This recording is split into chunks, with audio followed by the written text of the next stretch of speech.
ሰላም ጤና ይስጥልን እንደምንላችኋል። አሁን የደረሰን ዓለም አቀፍ ዜናዎች እንደሚከተለው አቀርብላችኋለሁ። ፓሪስ ሴን ጀርመን የአርሰናል አቻውን በማሸነፍ የአውሮፓ ቻምፒየንስ ሊግ ዋንጫ ማንሳቱን ተከትሎ በፈረንሳይ በተቀሰቀሰው ከፍተኛ ግጭት የሰው ሕይወት ጠፍቷል፣ በመቶዎች የሚቆጠሩት ተጎድተዋል።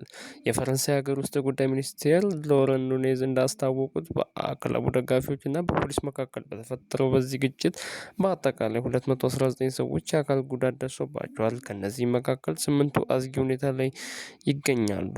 ረብሻውን ለመቆጣጠር በዋናው ከተማ ፓሪስ በሰፊው በተሰማሩ የጸጥታ ኃይሎች ላይ ጥቃት የደረሰ ሲሆንም 57 የፖሊስ አባላት መቁሰላቸውን አስታውቋል። ይህንን ረብሻ በከተማው የባስና የባቡር የሜትሮ ታክሲ አገልግሎት ላይ ከፍተኛ መስተጓጎልን ፈጥረዋል። የሀገር ውስጥ ሚኒስትሩም አክለውም በሁከትና በብጥብጥ ጋር በተያያዘ 780 ሰዎች በቁጥጥር ስር መዋላቸውን ገልጸዋል። በሌሊት ረብሻ ወቅትም አመፀኞች የፓሪስን ቀለበት መንገድ ለመዝጋት በመሞከራቸው ወቅት በተከሰተው አደጋ የአንድ የ24 ዓመት ወጣት አስክሬንም ተገኝተዋል።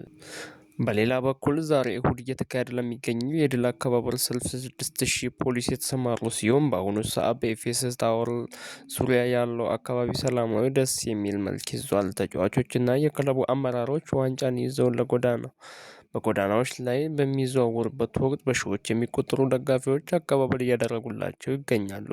የድል አከባበሩ የፈረንሳይ ፕሬዚዳንት ኢማኑኤል ማክሮን ለክለቡ የሚያደርጉትን አቀባበል ያካትታል።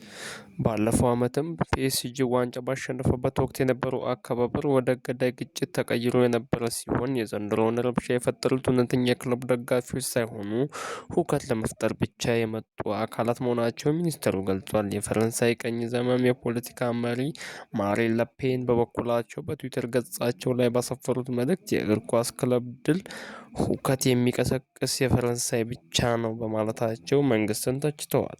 ክቡራትና ክቡራን አድማጮቻችን በፈረንሳይ የደረሰን ሰበር መረጃ ይህንን ይመስላል። አዳዲስ መረጃዎች እንዲደርሷችሁ ላይክ፣ ሼር፣ ሰብስክራይብ እያደረጋችሁ ቤተሰብ ይሁኑ። መልካም ቆይታ። ላይክ እያደረጋችሁ ቤተሰብ ይሁኑ።